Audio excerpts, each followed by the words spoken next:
Hello लोगोफोर दिनै मोनसे गोदान भिडिअ नोंथांमोनखौ जोबोर बरायनाय थाबाय जायफोर बिथांमोनाखि पीएम किसान सम्मान निधि आसनि रां मोनगिरि थामहिनबा आबादारि बिथांमोननि थाखाय जोबोरै मोजां खौरां बेखिनियाव ओंखारनानै फैदों।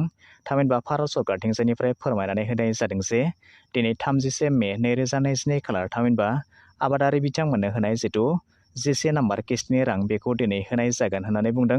गासै भारतनि आबादारि थामहिनबा पीएम किसान सम्मान निधि आसनियाव जायफोर बिथांमोनानोखि रां मोनो बिदिब्ला बिथांमोननो बे जिसे नाम्बार किस्टनि रांखौ सोनानै होगोन होननानै गाहाय मन्त्रि नरेन्द्र मदि बिथाङा फोरमायनानै होदों। स' बिदिब्ला बे राङा हाबदोंना हाबाखै माबोरै नोंथांनि बेंक एकाउन्टआव चेक खालामनो हायो बेनि गासै खौरांखौ नोंथांमोननो बे भिडिअनि गेजेरजों गासैखौबो आबुङै फोरमायनानै होनाय जागोन। बेखायनो भिडिअखौ जागायनायनिफ्राय जोबनायसिमल' नायलांबाय थादो। बेनि रां हाबनाय हाबैखौ नायनो थाखाय नोंथांमोना गिबियावनो पीएम किसान सम्मान निधि आसनिनि वेबसाइटआव नोंथांमोना थांनांगोन। बेनिफ्राय नोंथांमोना दानिया बेवहाय फैदो आगदाथिंसे खनायाव नोंथांमोना नुनो मोनदों बेनिफिसियारि स्टेटास नोंथांमोना बेवहाय क्लिक खालामनानै होनांगोन। स' नोंथांमोना बेबायदि क्लिक खालामनानै होनायनि उनाव नोंथांमोना नुनो मोनगोन जे बेबायदि मोनथाम अपसन खेवनानै फैदों। गिबियाव नोंथांमोना जुदि आधार नाम्बार एकाउन्ट नाम्बार आरो मबाइल नाम्बार बे मोनथामनि गेजेरजों नोंथांमोना मोनथामखौबो जुदि लिंक खालामनानै दोनदोंब्ला नोंथांमोना बेनिनो जायखिजाया मोनसेखौ लानानै नोंथांमोना बेवहाय चेक खालामनानै लानो हागोन।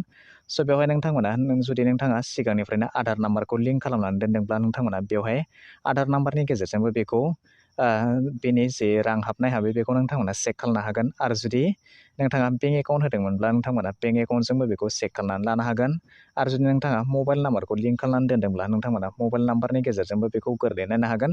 स' बेवहाय आं नोंथांमोनखौ साजेस्ट खालामो जे नोंथांमोना एकाउन्ट नाम्बारजों चेक खालाम, मानोना नोंथांनि जे रां बे एकाउन्टआवसो हाबो। बेखायनो नोंथांमोना एकाउन्टखौ होनानैनो बेवहाय गोरलैयैनो चेक खालामनो हागोन। बेनिफ्राय बेवहाय नोंथांमोना एकाउन्ट नाम्बारखौ एन्टार खालामनानै होनायनि उनावनो खाथियाव नोंथांमोना बेवहाय नुनो मोनदों गेट डाटा, बेवहाय क्लिक खालामनानै होनाय लोगो लोगो नोंथांनि जे स्टेटास थामहिनबा रां हाबदोंना हाबाखै जिसे नाम्बार किस्टनि रां जिहेतु बेयो हाबदोंना हाबाखै नोंथांमोना बेबायदि गोरलैयैनो नायनानै लानो हागोन।